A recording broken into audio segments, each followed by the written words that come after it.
people rebel. That night, all the members of the community raised their voices and wept aloud. All the Israelites grumbled against Moses and Aaron. And the whole assembly said to them, "If only we had died in Egypt or this wilderness."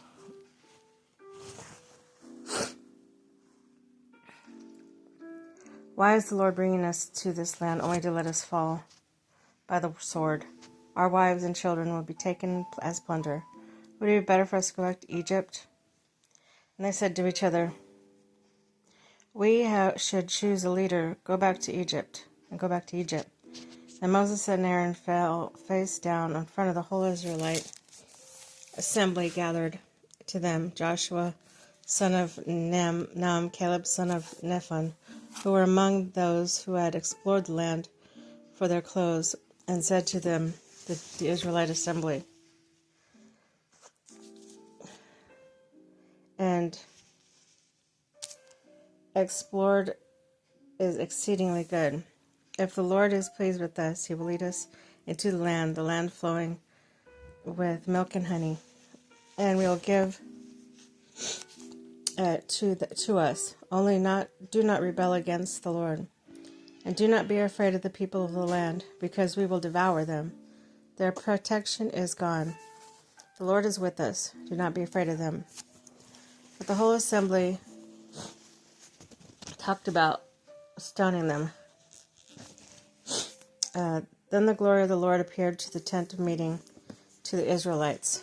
The Lord said to Moses, "How long these people treat me with contempt? How long will they refuse to believe me, in spite of the signs I have performed among them?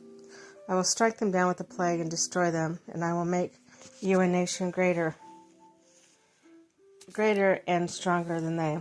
Moses said to the Lord, "Then the Egyptians will hear about it. By your power you brought us these people from among them, and they will tell the inhabitants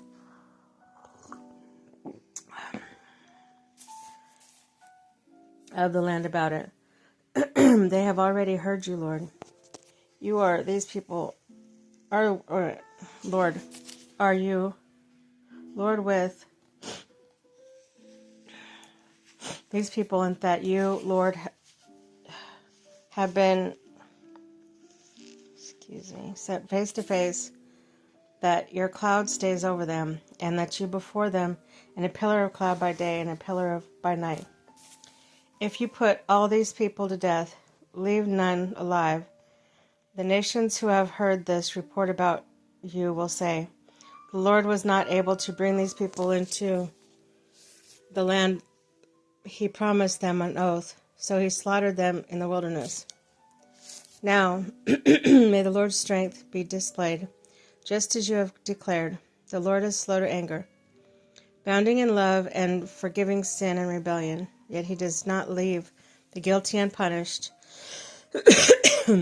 He punishes the children for the sin of the parents, to the third and fourth generation.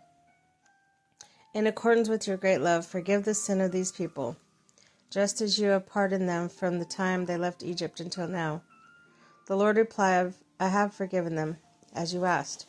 Nevertheless, as surely as I live, and as surely as the glory of the Lord fills this whole earth, not one of those who saw my glory and the signs I performed in Egypt and in the wilderness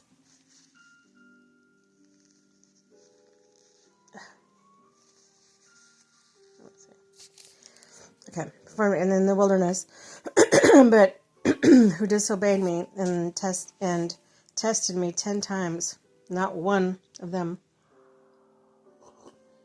will see the land I promised on oath to their ancestors. No one has treated me with contempt will ever see it. But because my servant Caleb has a different spirit and follows me wholeheartedly, I will bring him into the land he went to, and his descendants will inherit it. Since the Amalekites and the Canaanites are living in the valleys, turn back tomorrow and set out towards the sea desert along the route to the Red Sea. The Lord said to Moses and Aaron, "How long will this wicked community grumble against me? I have heard the complaints of these grumbling Israelites. So tell them, as surely as I live, declares the Lord, I will do to everything I heard you say. In the wilderness your bodies will fall, every one of you 20 years old or more, who has counted in the census, who has grumbled against me. Not one of you will enter the land I swore with uplifted hand to make your home except Caleb son of Jephunneh and Joshua son of Nun. As for your children that you said would be taken as plunder, I will bring them in to enjoy the land you have rejected. But for you, your bodies will fall in this wilderness. Your children will be shepherds here for 40 years, suffering for your unfaithfulness, until the last of your bodies lies in the wilderness. For 40 years, 1 year for each of the 40 days you explore the land, you will suffer for your sins and know what it is to have me against you. The Lord has spoken, and I will surely do these things to the whole wicked community, which has band together against me. They will meet their end in this wilderness. Here they will die." So the men Moses had set to explore the land, who returned and made the whole community grumble against him by spreading a bad report about it. These men who were responsible for spreading the bad report about the land were struck down and died of a plague before the Lord. The men who went to explore the land, only Joshua son of Nun and Caleb son of Jephunneh survived. Then Moses reported this to the Israelites, and they mourned bitterly. Early the next morning they set out to the highest point to the hill country, saying, "Now we are ready to go up to the land as the Lord promised. Surely we have sinned." But Moses said, "Why are you disobeying the Lord's command? This will not succeed. Do not go up, because the Lord is not with you. You will be defeated by your enemies. For the Amalekites and the Canaanites will face you there, because you have turned away from the Lord. He will not be with you. You will fall by the sword." Nevertheless, in their presumption, they went up toward the highest point in the hill country, though neither Moses nor the Ark of the Covenant moved from the camp. The Amalekites and the Canaanites who lived in the hill country came down, attacked them, beat them down all the way to Hormah.